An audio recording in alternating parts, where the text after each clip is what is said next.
दोस्तों, आज मैं आपको एक ऐसी कहानी सुनाने वाला हूँ जो आपके रोम रोम को खड़ा कर देगी, साथ ही में ये आपकी रूह कांप जाएगी। ये कहानी है पाकिस्तान के नरबख्शी भाइयों की, मोहम्मद आरिफ और मोहम्मद फरमान। दोस्तों, कैनिबलिज्म, जिसे हम हिंदी में नरबख्शी कहते हैं, मुझे लगता था ऐसे लोग सिर्फ अफ्रीका के जंगलों में ही पाए जाते हैं, लेकिन मोहम्मद आरिफ और फरमान ने मेरी सोच को हिला के रख दी। कहानी शुरू होती है 24 साल की सायरा परवीन से। देखो यार, सायरा परवीन एक मासूम लड़की थी, बट उसको गले का कैंसर था, उसको थ्रोट कैंसर था, और वो थ्रोट कैंसर उसका चौथी स्टेज पर था, यानी उसके बचने की उम्मीदें काफ़ी कम थी। और डॉक्टर्स ने भी अपने हाथ खड़े कर दिए थे। डॉक्टर्स के हाथ खड़े करने के बाद कुछ ही समय में, कुछ ही दिनों में सायरा परवीन की डेथ हो गई। सायरा परवीन के जो सबसे क्लोज उसकी फैमिली में थे वो उसकी बड़ी बहन थी, और सायरा परवीन की डेथ के बाद उसकी बड़ी बहन को काफ़ी शौक लगा।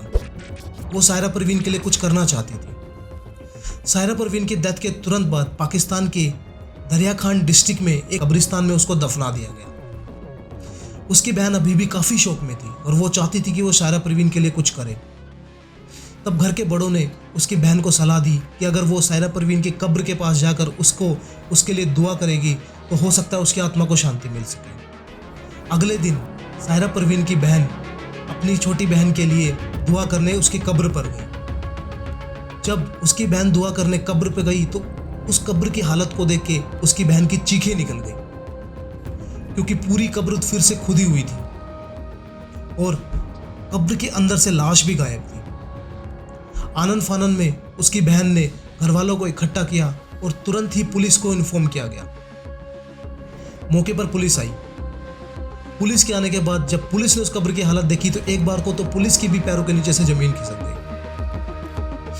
उस टाइम काफी बारिश का मौसम था, आसपास कब्र के आसपास काफी कीचड़ हो रखा था और उस कब्र के आसपास काफी पैरों के निशान भी थे, बट एक पैरों के निशान ऐसे थे जो थोड़े लंबे डिस्टेंस तक जा रहे थे। तो पुलिस ने कब्र के पास मिले पैरों को निशान को फॉलो करते हुए एक छोटे से घर तक पहुंची।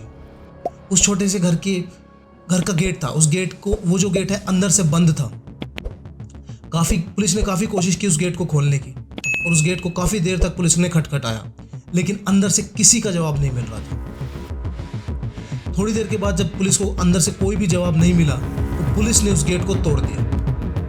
और जैसे ही पुलिस उस घर के अंदर घुसी, पुलिस ने देखा कि एक आदमी आराम से चारपाई के ऊपर सो रहा है और पूरे घर में एक अजीब सी स्मेल आ रही है, और ये जो स्मेल है ये किचन से आ रही थी।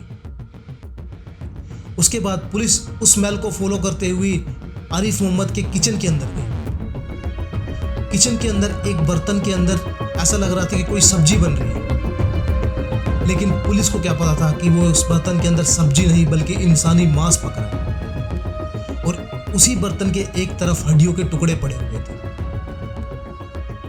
और जब पुलिस ने आरिफ से पूछा कि ये हड्डियों के टुकड़े किसके हैं, आरिफ ने बड़ी ही बेशर्मी से हंसकर जवाब दिया, ये तो पैरों के टुकड़े हैं। ये सुनकर पुलिस और सायरा परवीन के घर वालों के एकदम से होश उड़ गए। उसके बाद पुलिस ने तुरंत ही आरिफ मोहम्मद को गिरफ्तार करके पुलिस स्टेशन के अंदर शिफ्ट कर दिया और जेल में उसकी जांच पड़ताल और इंटेरोगेशन शुरू हुई। और जांच पड़ताल के अंदर आरिफ ने बड़ी ही आसानी से सारे क्वेश्चंस के आंसर दे दिए। ऐसा लग रहा था कि आरिफ मेंटली डिस्टर्ब्ड है। जांच में पता लगा आरिफ मास्टरमाइंड नहीं था, बल्कि इस पूरे घटने का मास्टरमाइंड था उसका भाई फरमान, मोहम्मद फरमान। और आरिफ के मुताबिक मोहम्मद फरमान एक काफ़ी इंटेलिजेंट आदमी था, स्कूल में टॉपर रह चुका था और लगभग हर साल उसके 90% से ज़्यादा मार्क्स आते थे। लेकिन कौन जानता था कि एक टॉपर और एक इतना इंटेलिजेंट आदमी आगे चल के नरबख्शी बन सकता है। और ये बात मीडिया के अंदर भी लीक हो चुकी थी, और जैसे ही ये बात मीडिया के अंदर लीक हुई तो गवर्नमेंट के ऊपर लोगों का प्रेशर काफ़ी तेज़ी से बढ़ने लगा। उस टाइम पाकिस्तानी पंजाब के जो चीफ मिनिस्टर थे, वो जो आज पाकिस्तान के प्राइम मिनिस्टर है, मोहम्मद शहबाज शरीफ थे। शहबाज शरीफ ने पुलिस को ऑर्डर दिया और उस पूरे डिस्ट्रिक्ट को सील कर दिया गया, और एक ही ऑर्डर मिला, या तो फरमान को जिंदा पकड़ा जाए या उसे गोली मार दी जाए। ये बात फरमान तक जब पहुंची तो फरमान काफ़ी डर गया और वो कई दिनों से एक जंगल के अंदर ही छुपा हुआ था। फरमान ने तुरंत अपना फ़ोन ऑन किया और फरमान की एक छोटी बहन थी, और अपनी छोटी बहन के पति को फ़ोन किया और उससे रिक्वेस्ट करने लगा कि मुझे छुपने की जगह दे दो। लेकिन फरमान के जीजा ने उसे छुपाने के लिए बिल्कुल मना कर दिया और उसको एक बात बोली, आज तुमने किसी और की बहन खाई है, कल हमारी बहन को खाओगे। ये कहते हुए फरमान के जीजा ने उस फ़ोन को डिस्कनेक्ट कर दिया और अगला फ़ोन तुरंत उन्होंने पुलिस को किया। 15 ही मिनट में पुलिस को फरमान की लोकेशन पता लगा। अब फरमान और आरिफ दोनों ही पुलिस की गिरफ्त में थे। यार देखो, साइंटिस्ट कहते हैं कि इंसानी मांस खाने से कुछ लोगों के अंदर डोपामिन रिलीज होता है। ये एक फोबिडन प्लेजर है, या सिंपल भाषा में समझो कि पाप का सुख है। जो सुख पाप करने में मिल रहा है, ये ऐसा प्लेजर है। दोनों की इंटेरोगेशन के बाद पता लगा डोमेस्टिक वायलेंस, अकेलापन ने इन दोनों को नरबख्शी बना दिया था। और पुलिस के आगे जो सबसे बड़ा इशू था, जो सबसे बड़ा शोकर था, वो ये था कि पाकिस्तान के अंदर कैनिबलिज्म के लिए कोई लॉ ही नहीं था। 2011 में ये दोनों पकड़े गए थे और इन दोनों को कब्र खोदने के चार्ज में 6 महीने की सजा कोर्ट ने सुनाई।